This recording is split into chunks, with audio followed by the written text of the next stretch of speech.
rocking and rolling. Welcome to my WOW Chats, words of wisdom with people I love and admire and respect. And today I have Staffan Elgelid. He's one of my dear friends and colleagues, and you are a physical therapist, Swede, Yeah, a Swede, Viking, Viking. yoga therapist, a Feldenkrais practitioner, and well, you're just a beautiful human being. That's just kind of part of your story, right? That's part of my story. Yeah. Matt Taylor. Matt Taylor's holding the camera. He's going to try to keep it up there the whole time. Yesterday, when he was filming for us, I was doing a WOW Chat with Michael Lee.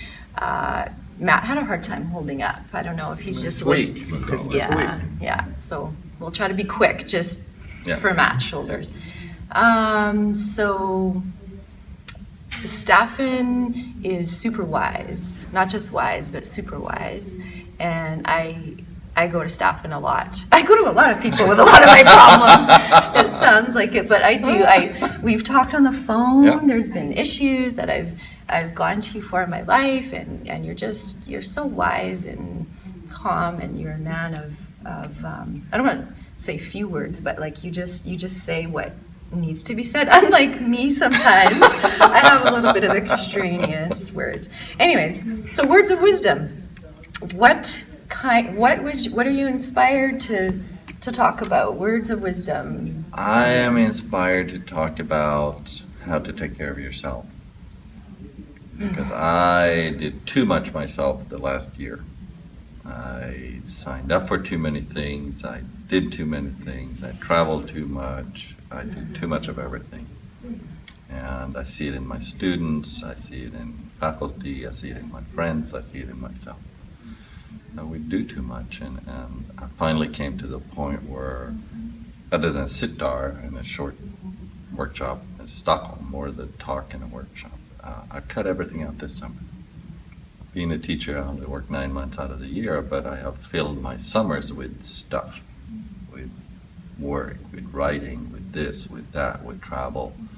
And I just ran into saying enough. I can't do this any longer, and I have the luxury of resting in the summer, and why have I not done this?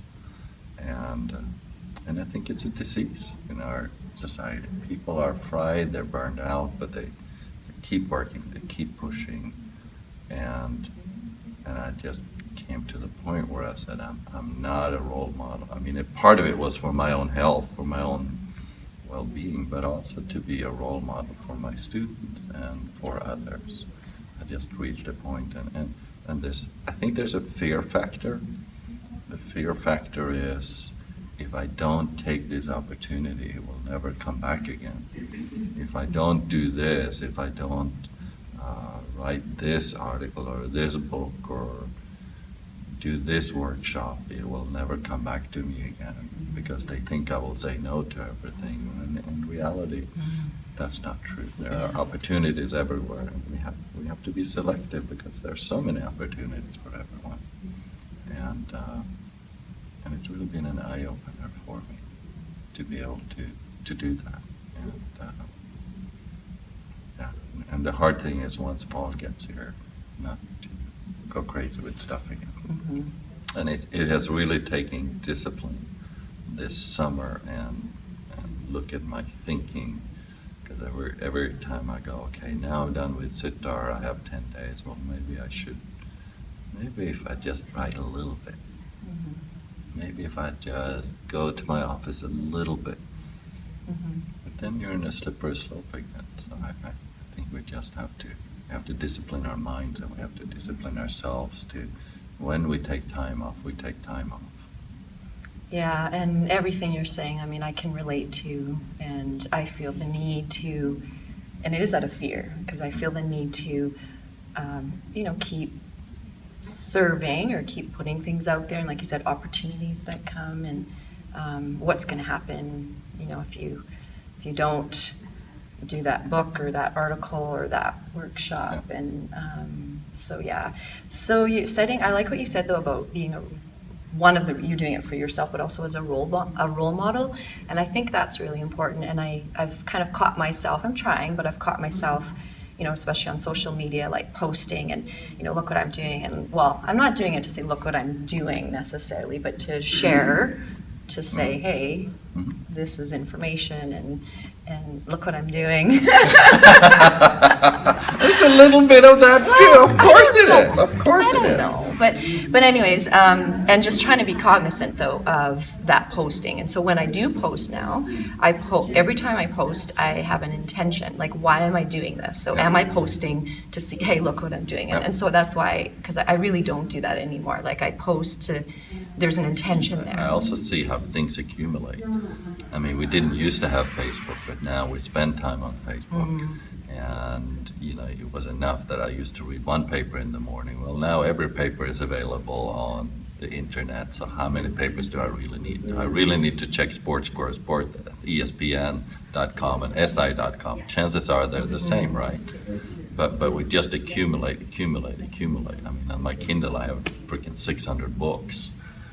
Yeah. It's just an accumulation of things, and it's yeah, and then there's that addiction. I think I'm sort of addicted to knowledge, and like, because we don't know everything, and then I feel like, well, especially if I'm teaching, like, I need more knowledge. Oh, this article. Oh, I didn't know about that study. But we're just chasing after the next thing, when in reality we have enough at this point, right? And we just need to integrate it and let it come out from the inside now, to make it our own knowledge. Right. If I just pull knowledge from here all the time, I never make it my own. I never integrate it. I think we're chasing instead of integrating. I like that. Wow. It's a wow chat. So in a nutshell, Instead of chasing and thinking I don't have enough, just know that you have enough, but you have to make it your own. And to make it your own, you have to sit with it for a while, and then when you're with your client or when you're at work or whatever creative thing you do, let it come from the inside instead of just adding pieces here, pieces there, and not integrating. that's good. That's good. That's wow. Wow. That's wow. Words of wisdom. Thank you. Thank you. Oh, I love you. Thank you. Thanks for watching this WOW chat, and I hope you enjoyed the episode as much as I did. Please check out some of the other words of wisdom from people that I admire and respect.